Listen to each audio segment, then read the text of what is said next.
네, 반갑습니다. 저는 이투스에드 이투센터 김건우라고 합니다.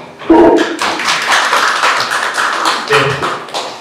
진짜 이거가 가천대에서 이제 원래 옛날에는 이거를 다른 전형이라고 불렀어요. 적성보사라고 해가지고.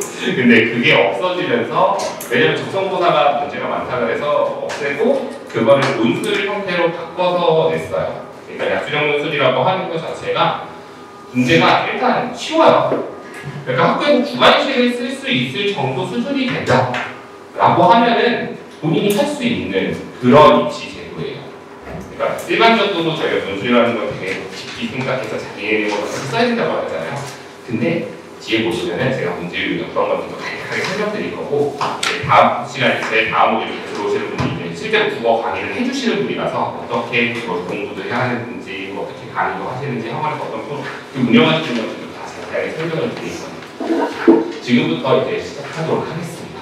일단 약수령 논술 전형이라는 건요, 보시면 알겠지만 단답형 단문형이에요. 그러니까 거의 대부분이 길게 쭉 쓰는 내용보다는 간단하게 답을 하는 형태의 논술이에요. 그러니까 예를 들어서 어떤 지문이 있고 국어 지문에서 빈칸이 뻥뻥 뚫려 있어요. 그래서 그 안에 들어갈 올맞는 단어를 고르세요. 약간 그런 형태의 시험이라고 생각하시면 돼요. 그러니까 학교에서 하는 실제 여러 가지 지필평가들 있잖아요. 그 형태하고 크게 다르지 않아요. 근데 범위가 다를 뿐이에요. 쉽게 말씀을 드리면. 그래서 이게 거의 나오는 게 얘네들도 논술이다 보니까 교육부에서 확인을 해요. 너네들 이거 넘어가서 낸 거 아니냐? 그 교육과정 넘어가서 낸 거 아니냐? 이런 식으로 논술 매년 그 검사를 받거든요. 교육부에서. 근데 그러다 보니까 거의 대부분의 내용이 교과서, 그러니까 현존하는 국어 교과서, 그리고 수학 교과서, 그리고 가장 수능의 대표적인 교재인 EBS 수능력의 교재인 수능특강과 수능 완성으로 거의 출제를 합니다. 그렇게 되고 학교 정기시험의 100단씩 주관식 난이도예요. 근데 이거를 제가 이렇게 밀어붙였었던 강력한 이유는 원래 작년에 상명대학교가 추가가 됐어요. 그래서 서울 중하위권에서 중하위권에 추가됐다라고 하는데 한문대가 올해 더 추가돼요. 그 학교가 어디냐면 국민대예요. 국민대가 올해 논술로 선발을 하겠다라고 미리 공표를 했어요, 작년에. 근데 어떤 형태의 논술인지 오픈을 안 했다가 4월 초인가 갑자기 국민대 논술 전형 가이드북이가 딱 오픈이 돼요. 그걸 저는 당연히 나오자마자 봤거든요. 그랬더니 일반적인 논술이라고 저희는 생각했어요. 왜냐하면 보통 홍대 이런 데는 다 그런 식으로 일반적인 논술을 쓰니까. 근데 국민대가 약수령 논술 형태의 문제로 출제하겠다라고 그 가이드북을 올린 거예요. 그래서 깜짝 놀랐어요. 국민대가 260명 정도 되거든요. 그러니까 적은 숫자는 아니에요. 많은 숫자도 아니지만. 그래서 이거가 들어가니까 우리 아이들 국민대 생각보다 가고 싶어하는 애들 많은데 대신 5등급 때 4등급 때 애들 국민대가 너무 땡큐지 막 이 생각이 드니까 어떻게든 재원생들도 마치 재원생들한테 먼저 이거는 먼저 해야겠다. 그래서 재원생대에서 설명을 열심히 준비하고 있었어요. 근데 쫄리다가 들어오시는 선생님께서 야 그거 왜 재원생단으로 해? 이렇게 고3 애들도 하면 좋지 않아? 라고 해가지고 이게 재원생 설명회가 그렇게 생긴 거예요. 그러니까 정말 올해 국민대가 추가되는 게 정말 신의 한 수예요. 근데 이게 내년에는 유지될지 국민대가 약수령 논술을 유지할지는 저희도 몰라요. 왜냐면 내년 가이드가 아직 안 나왔으니까요. 근데 내년에 국민대 시행 계획에는 반영이 돼 있어요. 근데 올해 약수령 논술을 뽑아놓고 야 뽑았더니 얘들 별로더라. 그냥 일반 논술 하자 바꿀 수도 있어요. 그러니까 작년에 그 의대 2,000명만 갑자기 증원됐다는 올해 사라진 거랑 똑같은 효과가 될 수도 있다는 거예요. 그러니까 진짜 올해 입시하는 애들한테 내신 한 4, 5등급 돼서 진짜 일반적인 논술을 제외하고서는 수시에서 가능성이 없다라고 하는 애들한테 길이 열렸다라고 생각하시면 좋을 것 같아요. 그러면 이런 아이들의 성적은 보통 교과 성적이 아까 말씀드린 대로 한 4등급에서 5등급 정도 나오는 애들, 그런 아이들이 가장 이제 좀 많이 쓰고요. 심지어 6, 7등급 아이들이 막 써요. 그런 다음에 내신은 한 2등급, 3등급 때 보통 국민대가 종합전형으로 생각하면 한 3등급 때 조금 안쪽으로 들어오는 애들이 많이 쓰고, 그리고 이제 교과전형으로 쓰면 2점대 초중반에 중반까지 애들이 제일 많이 쓰는 거예요. 근데 보통 가천대는 한 4점대 초반 아이들이 제일 많이 있어요. 근데 다른 학교들의 모든 것들을 다 확인해도 교과전형으로는 가능한데 종합전형으로는 안 될 것 같아요. 4, 5등급에서 성적표가 안 좋으면은 가천대 지원 불가하거든요. 사실 그런 아이들이 거의 대부분 써요. 근데 이런 교과전형이나 종합전형으로 지원 가는 학교가 너무 낮아져요. 그래서 그 위에 있는 서울 경기권에 있는 괜찮은 학교 아이들이 많이 씁니다. 근데 거기에서 조금 더 알아두시면 좋은 게 올해 이제 그저께죠. 오모 성적이 나왔잖아요. 성적표를 받으셨죠. 그랬을 때 국어 수학이 한 3등급 정도 되면은 이거의 스타트 지점에서 되게 높이 시작할 수 있어요. 그러니까 국어랑 수학이 한 3등급 때 나오고 있다. 그러면은 이 문제를 푸는 데 있어서 크게 문제가 안 되는 거예요. 근데 내신도 한 5등급 되는데 모의고사도 한 4등급 때 그럼 좀 공부가 많이 필요한 애들 이렇게 생각하시면 좋아요. 그러니까 진짜 한 3등급 정도만 돼도 문제 푸는데 전혀 지장이 없는 그런 국어 수학이 상대적으로 조금 더 우수하고 특히 고3 학생들은 탐구가 준비가 아예 안 돼 있잖아요. 근데 이거는 탐구를 준비할 필요가 없거든요. 그래서 국수만 잘하면 되는 그런 거. 심지어 어떤 학교는 수학만 보는 학교도 있고요. 문과의 경우에는 국어만 보는 학교도 있어요. 그거는 이제 조금 더 학교를 낮추기는 해야 돼요. 조금 더 어폐스를 낮추면 되는데 그렇게까지 권장드리고 싶지는 않아요. 지금부터 준비하신다고 하면은 제가 봤을 때 국민대까지 쓰는데도 전혀 지장 없고요. 그렇게 하다 보면은 오히려 모의고사 등급도 올라요. 왜냐면 저희가 그 수업하는 내용들이 거의 EBS 교재를 가지고 한다고 진행을 해야 되는 상황이라 모의고사 등급도 오르게 돼요. 그래서 수능 최저나 이런 것도 크게 문제가 안 생기거든요. 어쨌든 지원자의 성향이 다 이렇기 때문에 막 우리 아이가 6등급이에요, 내신이 7등급이에요. 그런데 모의고사는 3등급 나오는데 이거 해도 될까요? 근데 탐구는 안 돼서 애가 국수는 좀 하는데 딱 좋아요. 제가 그런 학생들한테 강추하는 전형이 이거예요. 자, 이렇게 준비를 하시면 돼요. 그럼 최근 동향성 일단 첫 번째 작년에 선발대학이 최대라고 막 진짜 많이 했어요. 왜냐면 작년에만 두 군데 학교가 추가됐거든요. 상명대도 출자가 추가되고 이제 다른 학교 밑에 있는 학교도 추가됐는데 올해 또 추가돼요. 국민대랑 강남대라고 해가지고 저쪽에 있는 충청권의 미래에 올라가는 약간 그쪽에 있는 대학이라고 해서 두 군데가 추가가 돼요. 그리고 더 좋은 거는 이 전형 자체가 사실 교과에 크게 영향을 안 줬던 그런 전형이에요. 그냥 교과에서도 한 7등급이나 8등급 애들이 있죠. 그런 애들을 걸러내고자 했던 그런 건데 걔네들 와서 공부 잘하더라 대학생에서 그렇게 판단을 했나 봐요. 그래서 교과 반영 비율을 없앤 학교가 정말 많아졌어요. 그러니까 실질 반영이라고 하는 거가 있거든요. 기본 점수가 있고 이제 등급별로 조금씩 깎잖아요. 그랬을 때 그 실질 반영을 다 낮췄어요. 모든 학교들. 그러니까 진짜 내신 6, 7등급인데 국수만 모의고사에서 3, 4 나오고 우리 아이가 탐구는 준비가 안 돼 있다. 올해 이거 하셔야 돼요. 진짜.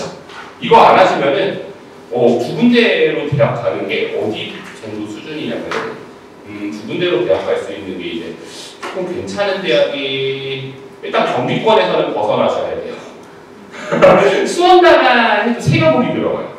그러면 영어까지 하면 되긴 하는데 수원대나 뭐 연세대 미래캠퍼스나 뭐 아니면은 저쪽에 이제 가톨릭대도 3개국이기도 하고요. 뭐 아니면 서울여대도 그렇고요. 아니면은 뭐 거기 어디냐 갑자기 외대 글로벌 캠퍼스 뭐 이런 데가 3과목을 보기는 해요. 근데 영어도 잘 안 돼. 그러면 두 군데를 보게 되면 진짜 충청권 이때부터 이제 대학을 나와보기 시작하셔야 되거든요. 근데 내신도 6, 7등급이에요. 그럼 진짜 갈 데가 없어요. 그러니까 이 교과 반영이 감소했다라고 하는 건 정말 그냥 교과 무시하고 우리 아이가 모의고사가 좀 잘 나오는 편이에요. 교과 내신이 진짜 7등급인데 모의고사는 그래도 한 4는 나오는 것 같아요. 그러면 이 전형으로 무조건 대학을 갈 수 있다라고 보셔야 돼요. 진짜 그게 이 두 번째 교과 반영 감소가 나타나는 거고요. 세 번째로는 가천대가 경쟁률이 보통 어느 정도 된다고 생각하세요? 가천대. 사실 가천대가 1013명 뽑고요. 올해 1040명인가 뽑는 걸로 알고 있거든요. 그런데 경쟁률이 평균적으로 원래 한 2년 전까지만 해도 5대1, 6대1, 7대1 이랬어요. 작년 기준으로 13대에 나왔어요. 평균. 그러니까 그만큼 아이들이 여기라도 가겠다라고 하는 것들이 굉장히 높아졌어요. 그러면 그게 문제가 뭐냐면은 제대로 공부를 안 한 상태에서 그냥 모의고사 보듯이 이제 문제를 보고 판단하는 거예요. 그래 버리면 아무래도 입시적인 측면에서 준비가 안 돼 있고 자기가 모의고사 봤는데 근데 모의고사 수능이라고 하는 거에 가장 큰 약점이 뭐냐면 객관식이에요. 얘는 다 주관식이에요. 단답식. 그러니까 글로 써야 돼요. 문장으로 완성시켜야 돼요. 객관식으로 이렇게 번호를 찾는 노란이 하나도 없어요. 그래서 우리 아이들이 가장 크게 수학에서는 솔직히 주관식이 있으니까 단답식이 있으니까 애들이 괜찮은데 국어에서 생각보다 되게 힘들어하는 경우들이 있어요. 왜냐하면 국어는 객관식으로 이렇게 해서 문장을 자기가 만든 형태를 보는 형태가 많았거든요. 완성시켜 본 적은 없어요. 그러다 보니까 그 연습이 부족해서 생각보다 국어에서 성적이 안 나오는 아이들이 모의고사만 열심히 준비하는 아이들이 약수령을 봤을 때 점수가 안 나오는 경우가 굉장히 많습니다. 그렇기 때문에 이 관심도가 증가했다라고 하는 거에서 대비를 안 하고 봐도 잘하겠지라고 생각하고 들어가시는 건 굉장히 위험할 수도 있어요. 옛날만큼 뭐 허수가 많아진 것도 있지만 실제 대비를 잘 하고 온 그런 사람도 많고요. 그리고 이제 목동이나 대치 쪽 가면은 이 약수령 전문 학원들이 진짜 밀집한 지역이 있어요. 거기는 진짜 약수령 논술로만 일반 논술도 아니에요. 논술하면은 거기는 다 약수령 논술이에요. 그래서 인터넷 검색해서 막 유튜브 같은 데나 또는 이제 블로그 같은 거 보면 약수령 논술 전문 학원 이래가지고 막 나와요. 그러니까 그런 것도 저희가 그렇게도 해드릴 수 있었는데 여태까지 고3들은 할 생각을 안 하고 있었어요. 그러니까 올해 처음 생긴 게 저희가 절대 아니에요. 그렇기 때문에 이런 관심도가 증가했기 때문에 누가 먼저 데뷔하느냐, 어떻게 데뷔를 하느냐에 따라서 정말 그 입시에서 우위를 가져갈 수 있고 업고가 발전된다고 보시면 됩니다. 가천대뿐만 아니라 모든 학교들이 대부분 다 올랐어요. 자, 그럼 26학년도 올해 이제 어떤 것들이 바뀌었냐? 아까 전에 말씀드렸던 국민대하고 강남대가 추가되는데 특히 저기 중에서 저는 강남대는 100% 이제 약수령 논술로 들어올 거다라고 생각을 하고 있었고 국민대는 정말 예외였어요. 왜 들어왔는지 저도 모르겠어요. 근데 저는 이제 전문가니까 한 가지 예측을 해보자면은 좀 있으면 이 씨가 이제 혹시 여기서 고1이야 자녀분들을 가지신 분들이 계실 수도 있으니까 제가 조금 말씀을 드리면 학교에서 2028 입시에 대해서 별로 그렇게 좋아하지 않아요. 좋아하지 않는 이유는 단순히 평가가 어려워요. 5등급제로 바뀌고 수능 통합으로 보다 보니까. 그래서 학교에서 사실은 제일 선호하는 건 여기 학부모님 중에서 그런 분 계실지 모르겠지만 공부사에 도와줍니다. 그게 농담이 아니라 진짜 공부사를 부활시키고 싶어해요. 학교별 자체 평가죠. 공부사라고 하는 게 쉽게 말씀드리면 그거를 부활시키고 싶어해요. 그래서 국민대가 제가 봤을 땐 여러 가지로 그런 식으로 미리 선제적으로 한번 이렇게 해보는 건가라고 저는 생각을 하고 있어요. 확실은 아닙니다. 확실은 아니지만 왜냐하면 대학에서 면접을 별로 안 좋아합니다. 굉장히 귀찮거든요. 경희대 입학 사정관이 실제로 유튜브에 나와서 돌려서 이쁘게 정돈된 말로 말씀하시긴 하셨지만 우리는 면접 평가를 추가하려고 하지는 않습니다. 왜냐하면 면접이 굉장히 손이 많이 가고 실제 사교육의 영향력을 굉장히 많이 받는 입시이기 때문에 그 부분은 저희가 사실은 2028 입시에서 추가 또는 확대를 고려하고 있지 않습니다. 라고 말씀하셨거든요. 그러니까 그냥 자체적으로 시험 보는 게 제일 깔끔하고 제일 나오기 때문에 그러니까 학교에서 이런 형태로 하는 이유는 저는 이제 2028 대비라고 얘기는 해요. 어디 가서. 근데 어쨌든 추가 정보니까 좋은 거죠. 우리 아이들은 혜택을 받은 거죠. 그러니까 쓰시는 게 좋죠. 그리고 교과반영이 아까 말씀드렸듯이 정말 많이 낮아졌어요. 0% 대학도 되게 많아졌어요. 그러니까 반영은 아니에요. 그냥 실제 그냥 점수로만 뽑겠다라고 하는 겁니다. 그러면 9등급 때, 7등급 때, 8등급 때 애들도 전혀 감점 없이 모의고사를 볼 수 있다. 이렇게 이해를 하시면 되고요. 그리고 수능 최저가 굉장히 낮아요. 제일 높은 학교가 국민대예요. 제일 높은 대학이 국민대예요. 뒤에 보시면 제가 국민대 최저 이런 것들 다 적어놨거든요. 자료집에 보시면 뒤에 나올 거예요. 좀 이따가 보시면. 그래서 최저도 나오고 있는데 솔직히 최저 너무 쉬워요. 2합 7? 이게 제일 높은 거거든요. 2학년 2합 7. 그러니까 두 개 과목만 3등급 나오면 문제가 안 돼요. 그래서 제가 3등급 때 국수 영어 중에서 3등급 때 두 개 나오면은 무조건 해야 된다라고 말씀드리니까 그 이유예요. 가천대는 그냥 하나 3등급. 너무 쉽거든요. 없는 학교도 되게 많아요. 그러니까 최저 기준이 거의 타자장님에서 굉장히 낮고요. 선발 인원이 오히려 이제 전국 4,114명이 전체 학교를 다 합쳐봤어요. 제가. 진짜 이래요. 그러니까 4,000명이 넘어요. 이 4,000명이라고 하는 수치를 그냥 감이 안 오시니까 제가 말씀을 드릴게요. 그럼 약수능 분수를 제외한 일반 분들의 이 선발인원은 어느 정도 되나? 이 정도 돼요. 5,000명 좀 넘거든요. 그게 거의 가까워졌어요. 이제 양수경 선수이나 일반 분수이나 인원수 선발인원이 비슷해요. 그렇게 이해하시면 편합니다. 그래서 이런 난이도가 정확하게 더 말씀을 드릴게요. 일단 교과서 수능 연계 교재를 했고 학교별로 좀 차이가 있습니다. 그래서 제가 분을 두 개로 나눠서 좀 이따가 설명을 드릴 거예요. 위에 있는 학교들은 조금 더 유형이 다르고 아래에 있는 학교들은 조금 더 유형이 좀 더 쉬워요. 그러니까 당연히 위에 있는 유형이 어렵다라고 하면 조금 더 주관식 문장 형태로 쓰는 형태의 답을 원하는 경우고요. 밑에 있는 학교들은 단답식의 형태를 요구하는 경우들이 많습니다. 심지어 이제 풀이 과정, 수학 같은 경우는 풀이 과정도 없이 그냥 답만 맞으면 맞게끔 하는 그런 경우도 있고요. 그리고 새끼 문제라고 하죠. 1번에 이제 꼬리 문제들이 소문제라고 해가지고 1, 2, 3번 이렇게 있는데 그런 문항이 거의 없는 경우도 많고요. 이제 하위권으로 갈수록 그런 것들이 조금 더 적어지고 그리고 상위권으로 갈수록 그런 꼬리 문제, 그 부가 문제 중 소문제들이 많아지는 형태를 가지고 있습니다. 실제 그래서 이렇게 보시면 돼요. 우리 아이들의 이거를 할 수 있다, 없다 판단하는 기준은 요 정도 문제를 내가 풀 수 있냐 없냐. 풀 수 있다라고 하면은 이 모의고사 대비하는데 따로 공부할 필요 없이 그냥 이 문제 유형들 열심히 공부하면은 자연스럽게 따라갈 것이고, 만약에 이 정도 난이도를 못 푼다 라고 하면은 조금은 공부가 필요한 전형이라고 생각해 주시면 됩니다.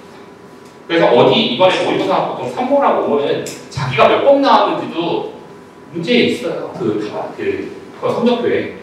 그거 애들이 안 보여준다고 그러면 뺏어가지고 어쨌든 이제 학교 가면은 혹시라도 놓고 가겠죠. 들고 가겠어요. 우리 아이들.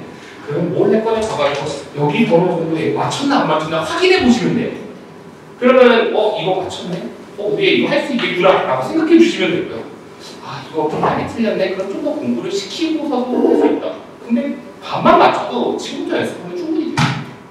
근데 반도 못 맞췄다 그러면 공부를 좀 더 시켜야겠네. 어쩌지? 일단은 근데 하실 수 있는 전형이라고 생각합니다.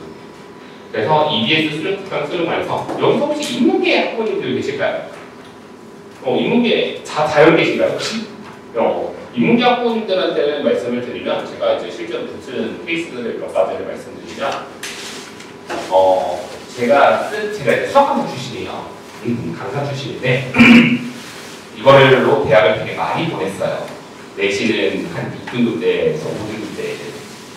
근데 그때 당시만 해도 가장 센 대학이 고려대 세종이랑 수원대거든요. 그 대학들 이제 제가 강사를 내려놓고 이제 입시를 빠진 지가 좀 돼서 5년이 넘었어요. 올리 입시만 하시면 입시는 총 이제 13년째 하고 있는데 이제 그 전부터 이제 조금씩 같이 하다가 입시만 완전 전담한 지 5년 됐는데 5년 전 얘기에서 고려대 세종이랑 홍대가 수원대가 제일 셌었거든요. 가천대 포함해서. 그렇게 세 군데를 이제 메인 학교라고 불렀는데 그때 어느 정도 수준이었냐면은 수능 특강에서 레벨 2까지 다 풀면 수학을 하나도 못 푸는 경우였어요.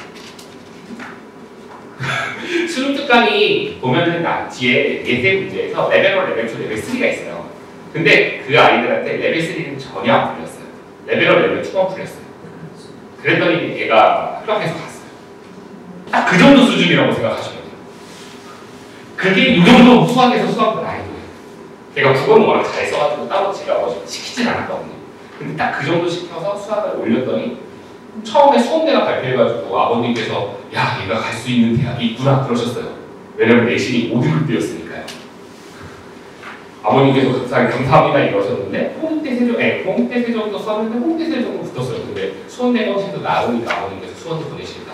근데 고려대 세종이 가장 마지막 날이거든요. 아직까지 제가 기억이 나요. 고려대 세종이 되자마자 아버님께서 전화 오셨어요. 선생님 덕분에 우리 아이가 살았다고. 근데 수원대 가는 걸 왜 이렇게 좋아하시나 그러고서 걔가 나중에 찾아와가지고 물어봤더니 아버님이 수원대 출신이시네요.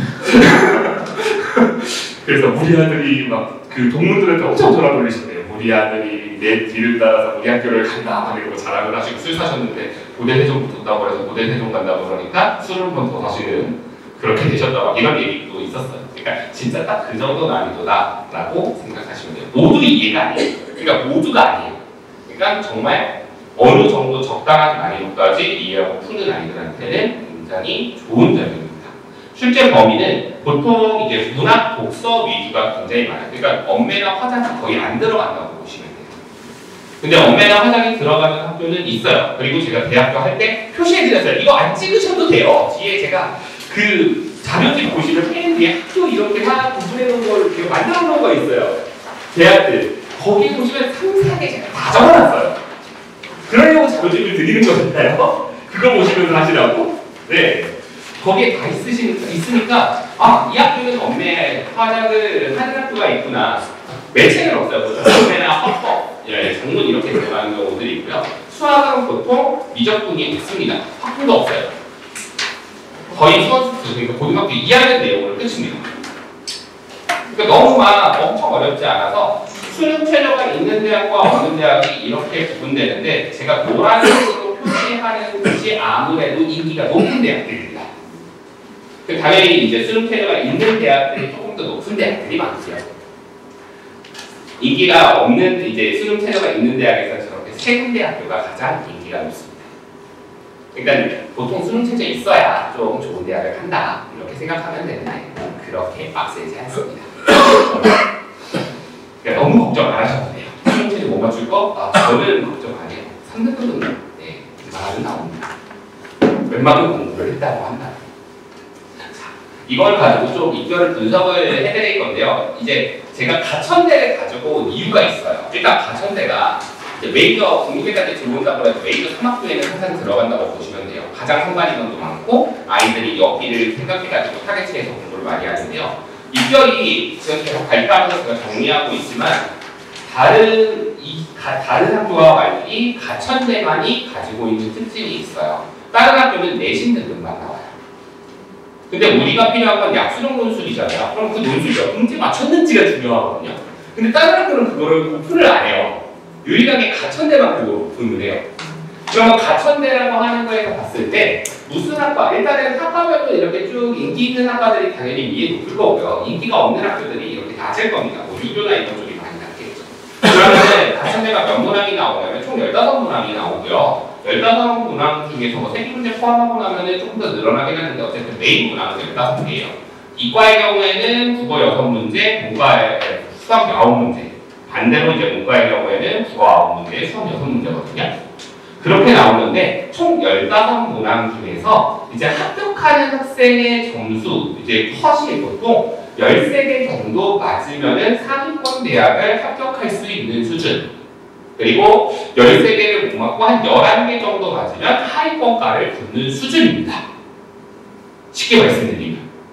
그래서 이거를 봤을 때 이거는 이 4코고요. 이 5코가 그 다음 페이지에 이제 나올 건데 자연도 마찬가지예요. 자연이 아무래도 수학이 난이도가 조금 더 높다 보니까 입결 이 수학 문제 때문에 그런지 문제 맞추는 개수는 조금 더 적어요. 그런다고 해도 12개 정도 맞으면 해볼 만한 수준이라고 봅니다. 새끼문제까지 있다 보니까 여기에 이제 특수점이나 이런 것들이 생기는 거거든요. 그래서 이 정도 맞추면 보통 붙고요. 그리고 하위권과로 가면은 10문제만 많아도 붙어요. 이 비인기 학교까지가. 네. 이 정도예요. 그러니까 15개를 다 맞춰야 붙는 전형이 절대 아니에요. 한두 문제 어려운 거는 제껴도 합격을 한다는 뜻으로 보거든요. 왜냐면 이게 시간이 되게 짧아요. 시험 시간이. 문술, 일반적인 문술이 보통 2시간 막 이렇게 주는데 이거는 조금 더 시간이 짧습니다. 60분, 80분 이렇게 보거든요. 그 안에 문제를 푸는 게 빠듯하다 보니까 실제로는 정확하고 빠르게 푸는 연습을 정말 많이 시켜야 돼요. 뭐 그거에 대한 방향성은 이제 뒤에 이제 실제 수업하시는 분이 오셔서 설명을 해주실 거니까 그 부분은 제가 어쨌든 입시적으로 봤을 때 수학 여기에 13개 맞추면 웬만하면 붙는다. 학과가 상관없이 그렇게 이해를 하고 넘어가시면 돼요. 이번에도 입시 결과예요. 작년 거예요. 작년 거는 조금 더 달라요. 왜냐면은 여기에서 만점 150점이라고 해서 넣었거든요. 이것도 안 찍으셔도 되는데 거기 다 들어가 있는데 표에 제가 다 넣어드렸어요. 안보를 줘가지고 그러니까. 그래서 여기에 했는데 똑같습니다. 보통 아까 전에 문제 개수로 했잖아요. 근데 그게 소수점 문제 뭐 이런 거나 그런 아까 전에 1점, 2점 이런 것들 그런 소문제들이 있다고 했잖아요. 그래서 10점을 배정하면 1번 문제에서는 2점, 그래서 2번 소문제에서는 3점, 그리고 3번 소문제에서는 5점 뭐 이렇게 분돼 있어서 총 합쳐서 그 한 문제를 10점으로 하거든요. 그래서 애매하다라고 하는 평가가 있어서 얘네들이 점수로서 했어요. 그러니까 한 120점 맞으면 150점 중에서 120점 맞으면 학과를 골라갈 수 있다 라고 생각하시면 돼요. 그러니까 그 소문제까지 다 맞출 필요 없이 진짜 소문제 중에서 조금 어려운 거, 제일 어려운 거 한 5점짜리로 생각했을 때 소문제로 5점짜리로 한 6개 정도 못 쓰면 합격한다 라고 생각하시면 돼요.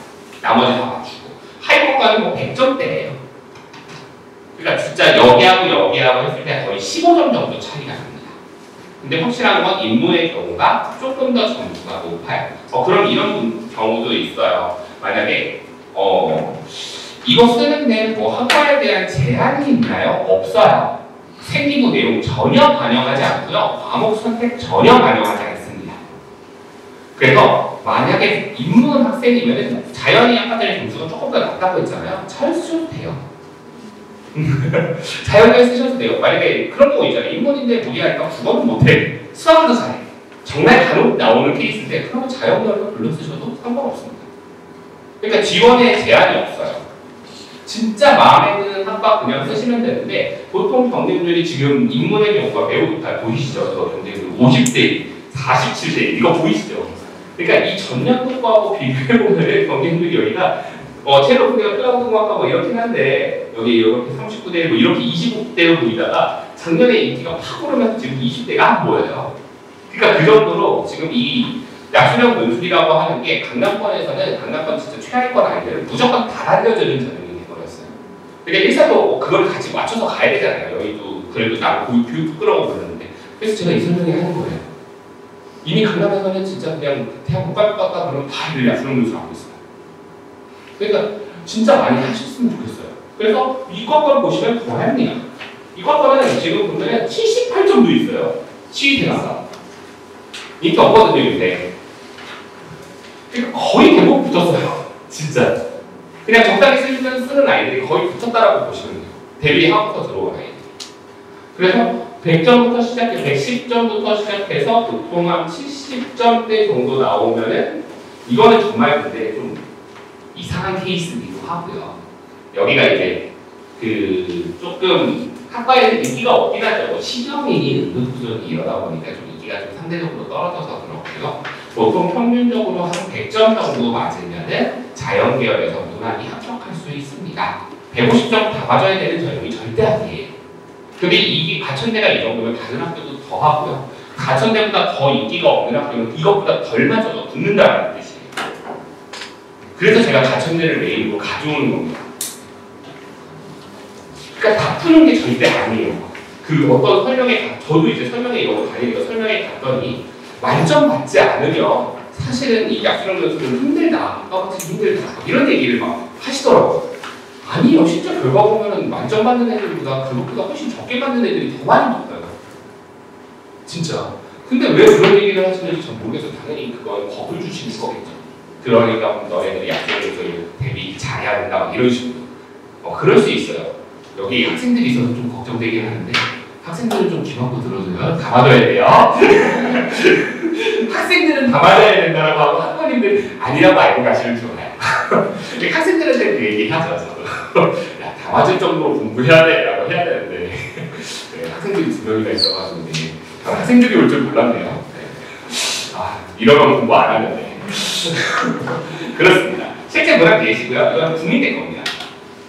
국민대계 가천대, 국민대, 상명대, 그리고 이제 고려대, 세종 이런 캠퍼스들의 이제 문항인데요. 이기경 문항 출제 경향을 보시면 이렇게 소문제들이 있어요. 거기에 각각 이렇게 점수가 100점이 되어 있고요. 가천대학교와 달리 국민대학교는 문항당 점수가 각각 다릅니다. 가천대는 무조건 문항당 다 10점인데 여기는 13점짜리도 있고 15점짜리도 있고 7점짜리도 있어요.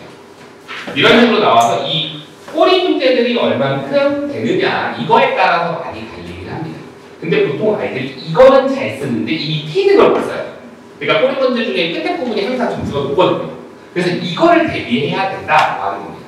근데 그냥 딱 학교 주관식을 쓰는 방향이 국어의 어려운 문제가 아니에요.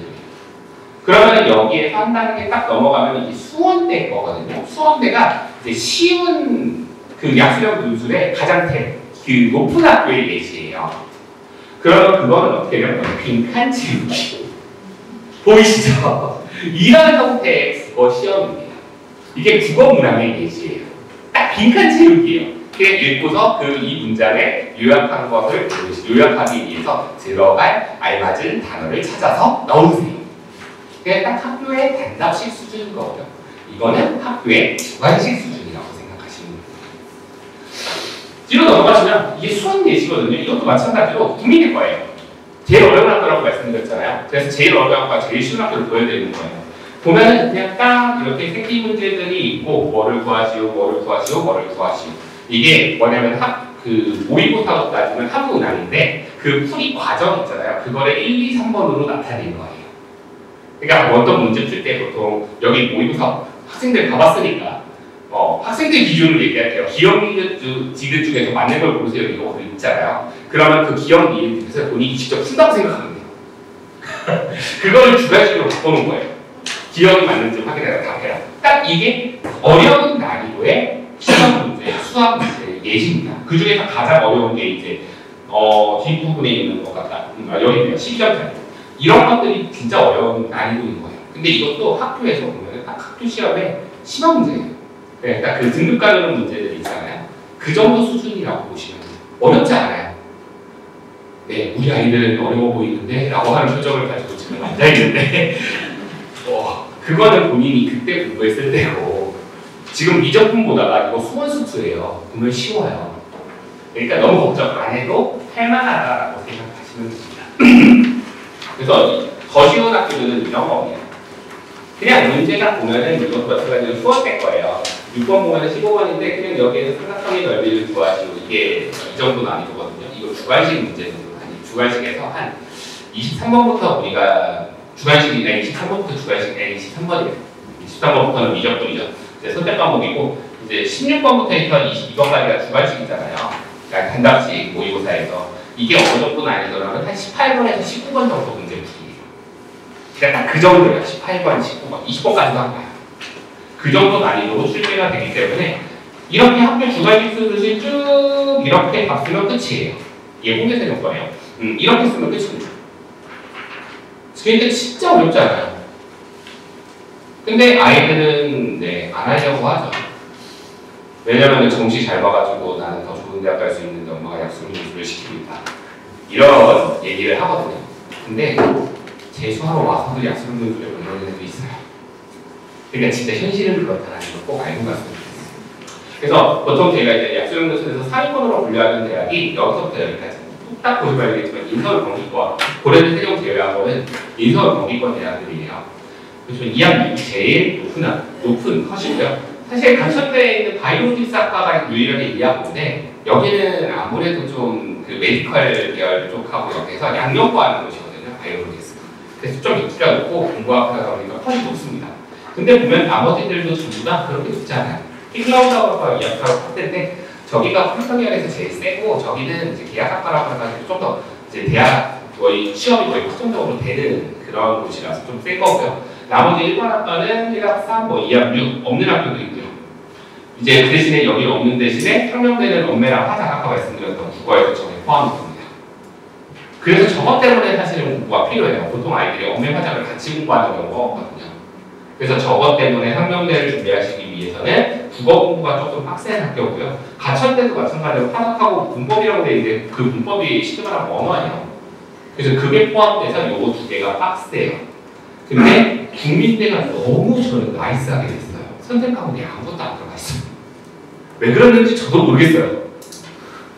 왜 그랬는지 저도 모르겠지만 최저 때문에 아마 그랬을 것 같아요. 올해 이게 신설된 게 저는 하고요. 저는 여기에 있는 학부모님들의 자녀들이 무조건 국민대를 썼으면 좋겠어요. 내신 등급이 어떻게 되는지. 왜냐하면 저기 앞에 전형 방법 보이시죠? 저기가 논술 100%예요. 내신 9등급도 쓸 수 있어요. 그러니까 진짜 국민대가 260명, 230명 뽑는데 논술 100%만 뽑기 때문에 저기는 진짜 그냥 논술 성적으로만 대학을 간다는 거예요. 그래서 모의고사 한 번만 적당히 성적도 나오고 내신을 버리나 했는데 올해 논술 나 입시에서 쓸 거 없어. 그래가지고 애들이 그때 뭐라고 하면 좀 괜찮은 학교 쓰려고 그러면 엄마 나 수리 논술이나 해볼까? 라고 해요. 자연계열에서. 근데 제가 수학강사 출신이에요. 제가 정확하게 논술강사 출신이에요. 수학 자연계 논술이거든요. 화학물리 뭐 이런 쪽으로 해서 옛날에 그때 그래서 들어봤으니까. 근데 일단 논술을 쓰려고 그러면 현역들과 경쟁하는 그 3월, 5월 모의고사에서 2등급이 안 나오면 하위권 대학 논술도 힘듭니다. 문제 난이도가 달라요. 20번, 21번, 15번 그리고 미적분까지 들어가면은 이제 28, 29 이 정도 난이도를 풀어야 되거든요. 피거를 제외한 문항은 다 최상위 난이도를 제외한 문제는 다 풀 정도가 돼야 논술을 써요. 근데 애매하게 논술을 써, 애매하게 3등급 나오는 애들은 그런 문제 건들지도 못하거든요. 제대로. 근데 그 논술을 쓰겠다라고 공부를 해요. 그래서 확 떨어지죠. 근데 약수령 논술은 그렇지 않거든요. 3등급만 나오면 최상위부터 시작할 수 있는 거예요. 최고의 조건을 자기가 가지고 모든 문제를 풀 수 있는 시작에서 출발하고 거의 못 푸는 문제 없이. 그래서 빠르게 시간 내에 푸는 것만 연습만 잘하면은 대학을 가는 전형이 돼요. 이게. 그러니까 스타트 지점이 달라지는 거죠. 그냥 일반 논술은 맨 하이에서부터 어떻게든 끌어올려야 되는 거고, 약수령 논술은 맨 상위에서 내가 연습만 열심히 해가지고 시간만 맞춰보면 되는 거거든요. 이게 차이점이라는 거예요. 그래서 이런 한국의 글로벌이나 뭐 이런 데도 보면은 보통 이 상위권 대학들은 국어 수학을 같이 봅니다. 국어 수학을 같이 봐요. 고려대 세종이 생각보다 힘든 건 이과의 경우에는 미적분이 들어가서 해요. 저게 이과밖에 없기는 해요. 논술도.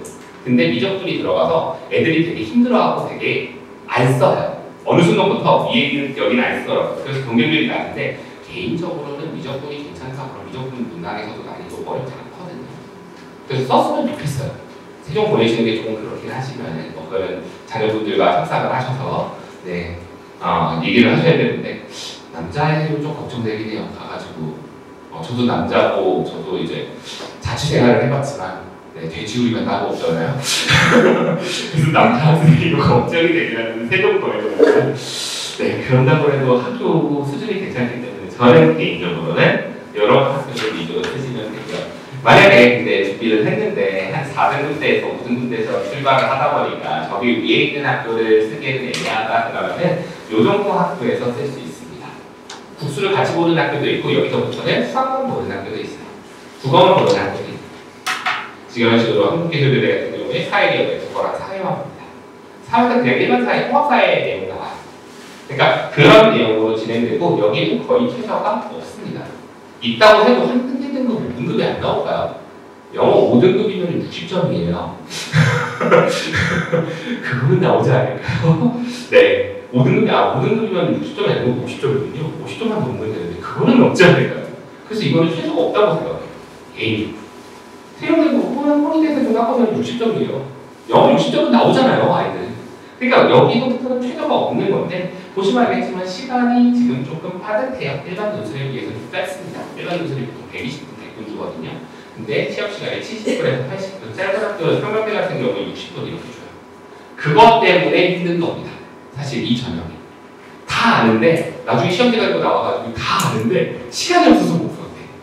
이것 때문에 떨어지는 전형. 그래서 연습이 필요합니다. 그래서 이것만 대비 잘하시면 이 위에 있는 학교에서 못 가는 거는 한군데도 없습니다. 삼육대도 교과반영 폐지. 고려대 세종도 원래 전형 방법이 20%가 들어갔었는데 없어졌고요. 그 밑에 학교 중에서 여기에서 수원대 같은 경우 40%였어요. 근데 올해 20%로 줄여요. 그리고 마찬가지로 여기도 40이었는데 한신대 같은 경우도 20으로 줄었어요. 그러니까 진짜 많이 다 줄었어요. 그냥 진짜 말 그대로 논술로만 대학을 간다라고 생각하시면 됩니다. 그런 전형이니까 정말 수시 정말 쓸 거 없어. 그래서 애매하게 걸쳐가지고 종합전형으로 그냥 지방대 쓰느니 이거 대비 잘하셔서 개인적으로는 여기에 있는 위에권에 있는 대학을 현실적으로 노려보시는 게 저는 올해 입시를 준비를 잘하셨다라고 말씀드릴 수 있을 것 같습니다. 네, 이게 지금 약수정 논술에 대한 설명이고요. 올해는 무조건 가셨으면 좋겠어요. 너무 기회가 많이 열렸어요. 작년에도 많이 열려서 저도 작년에도 3,600명이면 진짜 괜찮은데? 라고 생각했는데 올해 이제 국민대하고 강남대가 200명 정도씩 추가해서 4,100명까지 돼요. 최대 인원이에요. 그러니까 수시 6건 충분히 다 쓸 수 있거든요. 6건 넘게 있잖아요, 지금 학교에서. 그래서 그 6곳 중에서 좀 하위권 대학에서 그래도 마음에 드는 학교 한 군데 정도 픽하시고 여기서는 다 제일 잘하셔서 상위권으로 분류된 학교들 위주로만 쓰셔서 AH를 준비하시면 좋겠습니다. 네, 제가 준비한 거는 여기까지고요. 다음번에는 이제 실제로 수업하시는 선생님께서 저희 교무실장님께서 수업하시는데 어떻게 수업하는지 학원에서 이거에 대해 말씀을 드리도록 하겠습니다. 저는 여기까지입니다.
네, 그냥 잠깐 보시죠. 일단 지금 아이들은 이제 뭐 고3 수업들이나 이제 JSM 수업들에 충분한 분위기가 있었지만 이번에 이제 약수정 논술을 준비를 하면서 느낀 거는 저희는 제4업이잖아요. 제4업이고 아이들 오면 저희는 그 아이들의 고3 때 입시학으로 분석을 하죠. 이렇게 했을 때 고3 때 약수정 논술을 하는 아이들이 굉장히 많아요.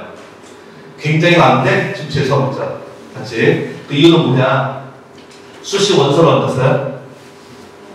9월에 쓰죠? 같이. 9월에 쓰고 2달 동안 수능 보고 빡세게 하잖아요. 그죠?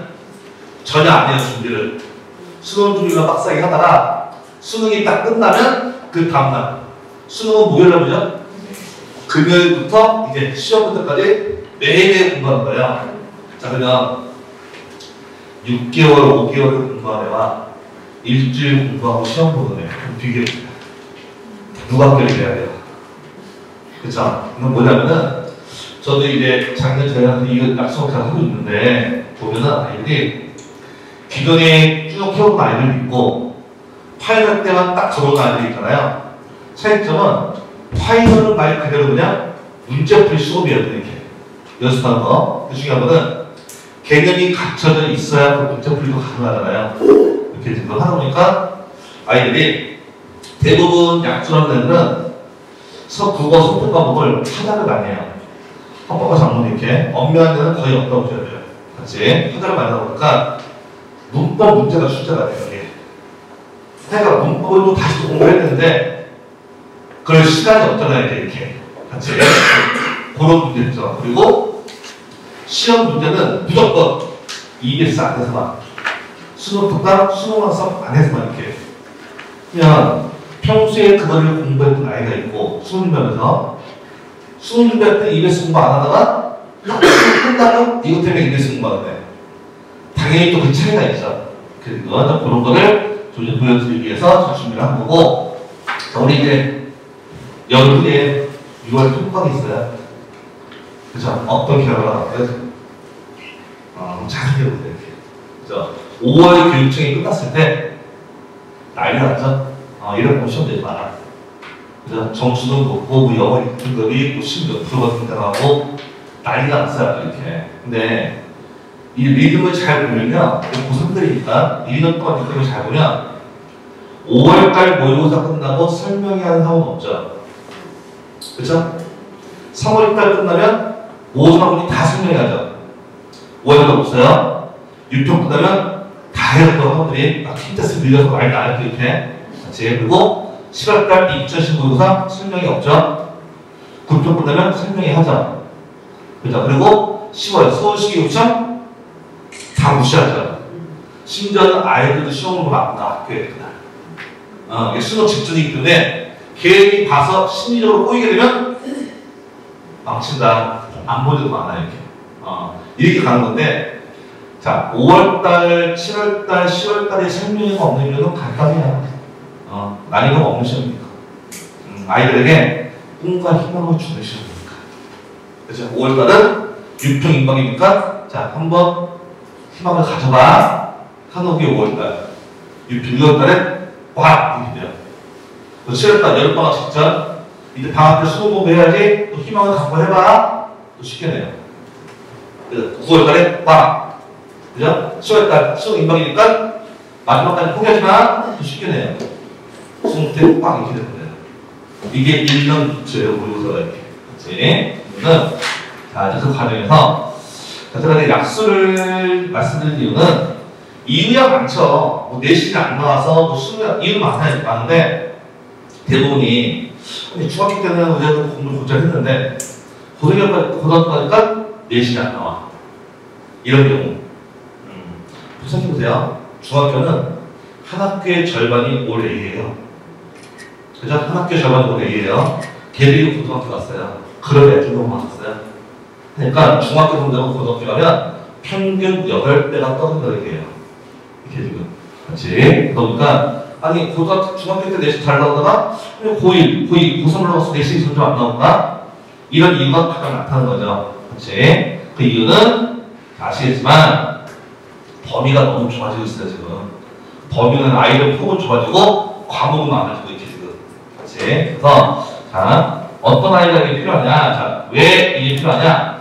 내신 모의고사 현재 3등급 이하의 아이들. 그렇지? 3등급 이하면 보세요. 내신 3등급 이하, 모의고사 3등급 이하. 이런 아이는 거의 없어요. 내신 3등급이 있는데 모의고사가 1등 나온다. 없다고 보셔야 돼요, 거의.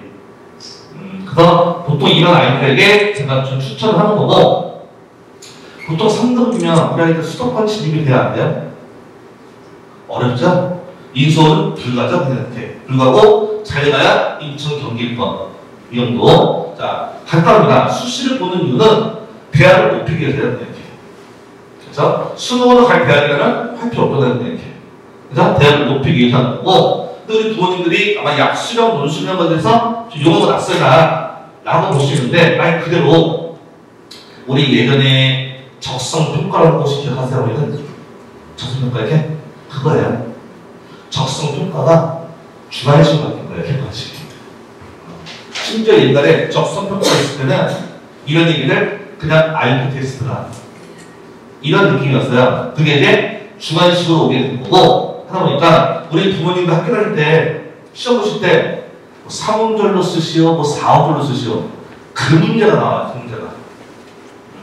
같이 그거 준비하는 시험이고, 우리가 아는 그런 논술이 아니에요. 기본적으로 이렇게 시험지 한 장 주고 꽉 채우는 느낌, 그런 논술이 아니고 모든 문제는 다 단답형. 그렇죠? 세 글자, 네 글자 이내에 다 끝나야 돼요. 이렇게. 그래서 그런 시험이 되고, 이거는 빨리 시작할수록 결과는 당연히 확실하게 얻을 수 있습니다. 이렇게. 같이. 그리고 가장 중요한 거는 현재 고등학교에서 보고 있는 중간고사 시험과 똑같다 보시면 돼요. 중간고사, 서술형, 그리고 단답형과 똑같다. 같이. 그리고 시험 범위는 오로지 합격과 수능 완성에서만 축소가 된다 이렇게 되는 거예요. 그럼 이제 결정을 하셔야 돼요. 지금 이제 어차피 내신 한 번 남았잖아요. 그죠? 3학년 내신은 기록은 한 번 남았어요. 자, 저희가 요 방 말고도 제가 수능 대비반도 있어요. 보다 이렇게 있는데 거기서 설명을 할 때도 과연 1, 2학년 때 내신 4등급이 내가 고3을 올라와서 내신을 5, 6등급 받는다. 그럼 그 애가 3년 합쳤을 때 내신은 앞에 숫자는 바뀌지 않습니다. 이렇게. 소수점 몇 개 바뀌지 앞에 숫자는 바뀌지 않아요.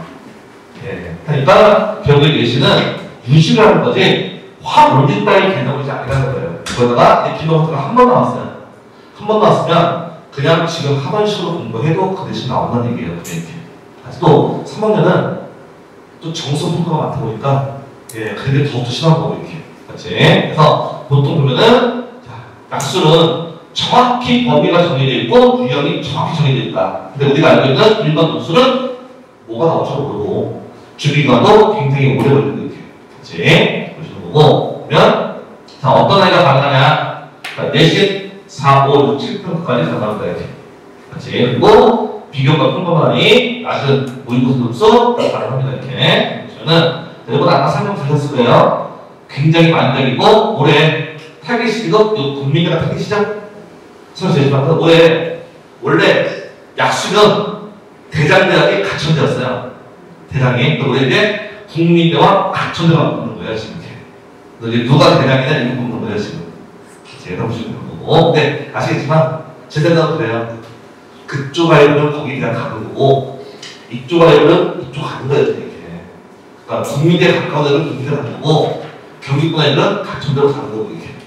그 정도 느낌을 보시면 돼요. 여기는 보시면은 국어가 어떻게 나오냐? 자 보시면 알겠지만 이게 수업특강이에요. 수업특강이고 여기 이제 논술 나왔던 거고 자 수업특강에 있으면 요 객관식 선지가 자 그린어식이었나 그린어식이 뭐였죠? 규제 그대로 똑같이 넘어와서 개념 문제점 규제 방향 중간식으로 천하장 허전한 쓰기 이렇게 그대로 바뀌는 거예요. 똑같이 대비 가능하겠어요? 아니면 대비 안 되겠어요?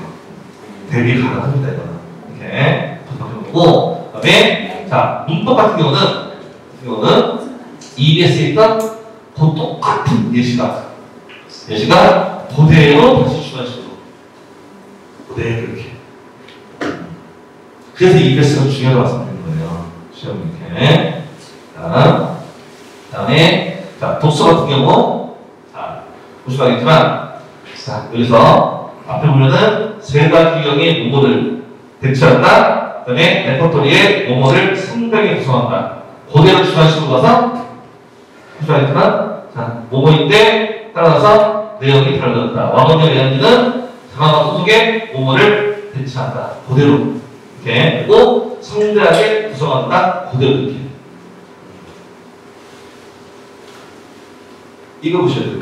지금 혹시라도 아이들이 EBS를 공부 안 하고 있다. 큰일 나는 거예요. 내신을 위해서, 수능을 위해서, 그 다음에 약수를 위해서 EBS는 반드시 다 붙어야 돼요. 그 다음에 문학도 마찬가지. 선지에 있는 그 아이들을 요 그대로, 그 따옴표를 그대로 다시 지문에서 찾아 써라 얘기하는 거예요. 똑같이. 이게 약수예요.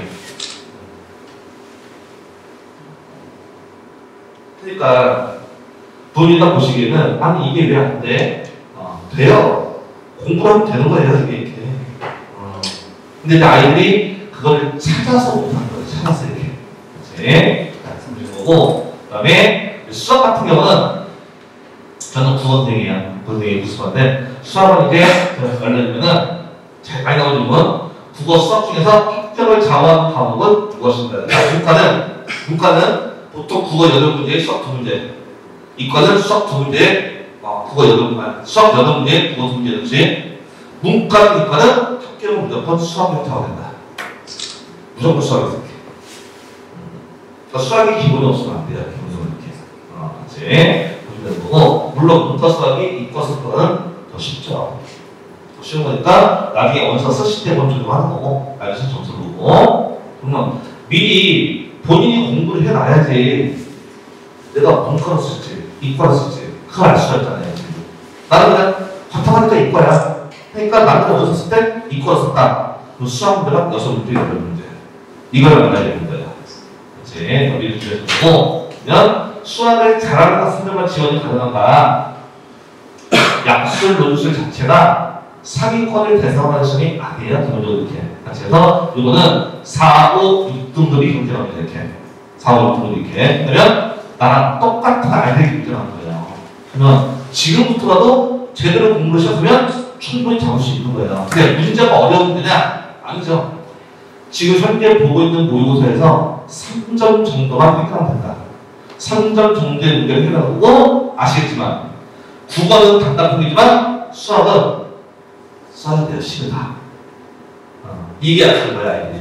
이게 수학은 서술형이기 때문에 풀이과정을 다 작성을 해야 된다. 거기서 마이너스 나와요. 점수는.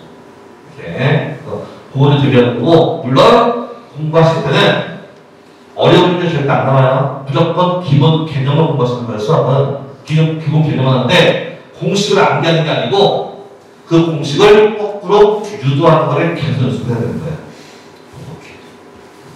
맨 마지막에는 공식만 암기하는 게 아니고 공식이 어떻게 나오는지 위에 과정을 봐야 되는 거예요. 이 시험은. 제일 중요한 거고요.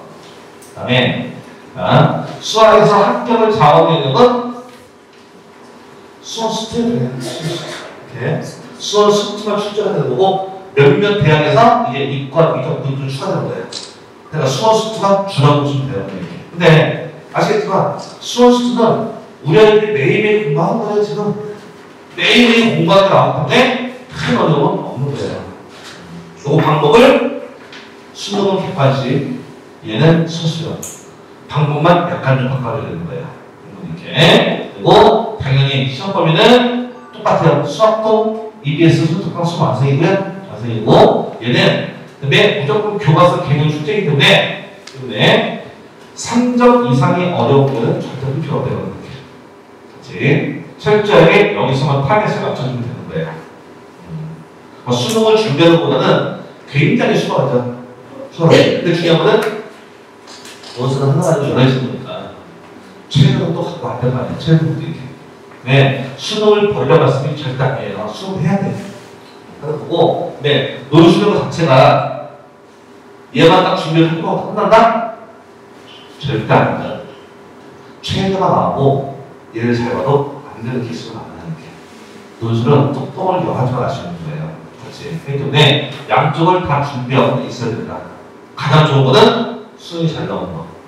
근데 안 나왔을 때는 이걸로 가야 되는 거예요. 최저가 나왔을 때 이렇게.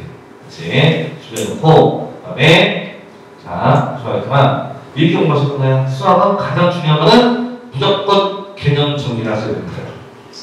개념이. 자, 지금 아이들, 인강 굉장히 많이 들어요. 그죠? 인강 굉장히 많이 듣는데, 제가 여쭤볼게요. 인강 들었을 때 만족하는 성적이 나와요? 두 분이 보기에 안 나오더라고요. 이렇게. 안 나오는데 왜 안 나오냐? 인강은 내가 수능이 아니고 눈으로 봐요. 이렇게. 수학도 눈으로 보고 맞아 이렇게 돼요. 그죠? 그러니까 나중에 제가 풀려보면 손이 나가지 못해요. 이런 문제가 있는 거니까. 그래서 인강을 들을 때는 복습용 인강을 추천. 근데 진도용 인강은 안 된다. 진도를 못 끝내주는 거예요. 인강을 듣는데 수원, 수투, 미적, 학통을 동시에 다 듣는 아이가 없죠. 수원 다 듣고 나서 수투 듣고 이거 끝나야 학통 듣고 이렇게 하니까 진도를 못 끝내고 수능장을 가는 거예요. 지금 이렇게 말도 안 하고 연습을 할 때는 본인이 힘들고 직접 다 해봐야 돼요. 이 과정이 필요하다. 그 지저분한 과정이 있어야 인강을 봤을 때 이해가 가능한 거예요. 그렇지? 우리도 그래요. 근데 제 수행한테 물어보면 고3 때 수업 어떻게 공부했어? 1년 동안 누구 인강을 들었대요. 근데 점수가 5점 나왔어요. 이렇게 보면. 올해는 학원에서 수업 열심히 듣고 한번 해봐. 얘기하면 아니래요. 자기는 올해도 똑같이 인강을 할 거예요. 누구 인강? 작년에 그 인강. 이렇게 맹신의 인강이 돼요. 작년에 그 인강을 듣고 5등, 6등 나왔는데 올해 또 그 인강을 하겠대요. 이제 물어봐요. 그러면 너 수업 잘 보면 그 누구 탓이야? 인강 학원 탓. 수업 못 보면 학원 탓. 여기서 수업 안 했는데 왜 학원 탓이야? 이런 인식이 되는 거예요.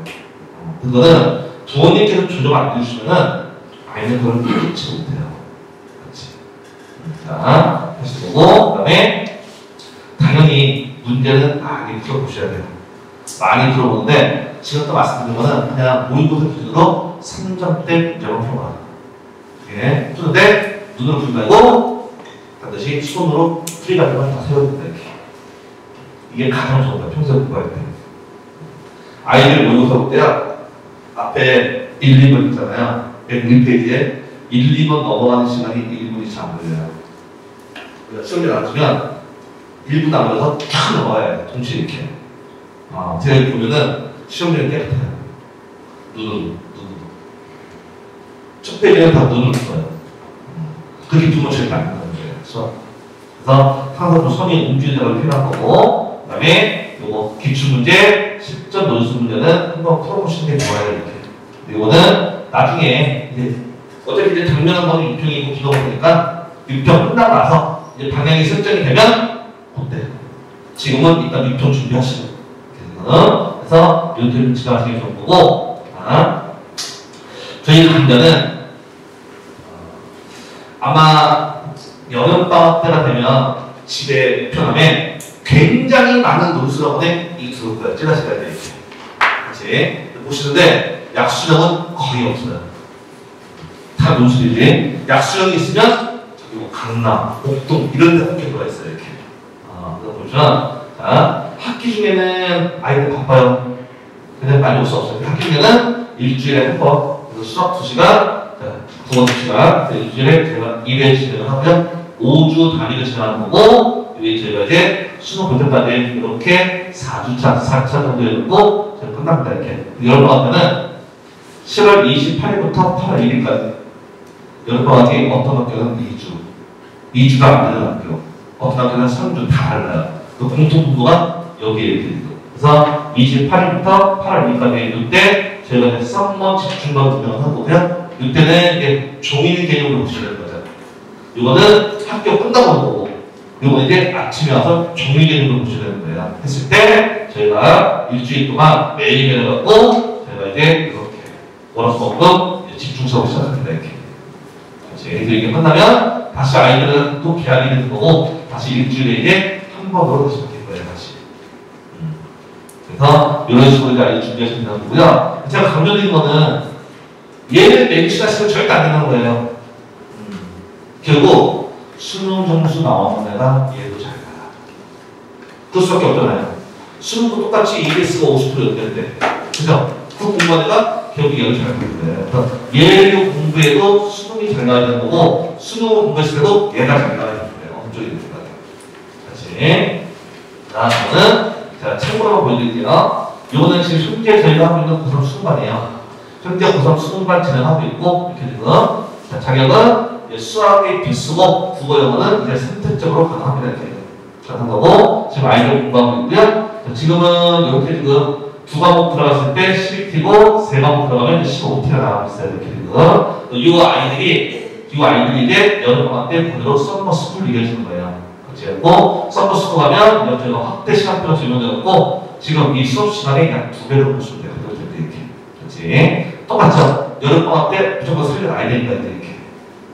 이거는 수능 대비반이라고 보시면 될 것 같아요. 그래서 저희가 이제 혹시 수능을 대비하는 학생이 있잖아요. 이렇게 있기 때문에 우리는 반하고 이제 앞에 있는 이제 이 반은 제가 시간표가 충분되지 않게 편성이 될 거예요. 이렇게. 같이. 그래서 이거 한번 리뷰해 주시고, 가장 중요한 거는 어느 대학을 쓰든 아이들이 대학을 다 가요. 다 가는 대학은 다 가는데, 중요한 건 어느 대학을 가느냐가 중요한 거고, 학교는 몇 명을 보내느냐가 중요한 거고요. 학원은 어디를 보내냐가 중요한 거예요. 그렇지? 자, 그 대학 아이들 대학 보낼 거면 우리 부모님들 지금 여기까지 안 오셨을 거예요. 갈 데가 많으니까 이렇게. 그죠? 다 업시키기 위해서. 어떻게든 수도권으로 밀어넣기 위해서 지금까지 와주신 거예요.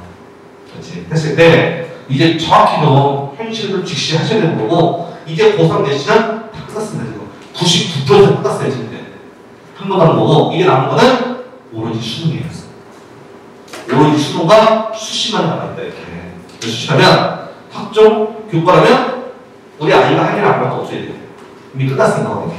그죠? 논술 쪽에 이제 우리가 할 일이 남아있는 거예요. 지금. 그래서 딱 좀 생각하실 때 이제는 수능, 앤드 논술이다. 논술이 뭐 일반 논술이 됐든 약술이 됐든 어쨌든 이제 요게 두 개만 남아있다 이제. 그러면 우리 아이가 대학을 갈 수 있는 경우의 수는 이 두 개 안에서 만들어져야 된다. 당연히 레벨은 최저에 따라 달라진다 이렇게.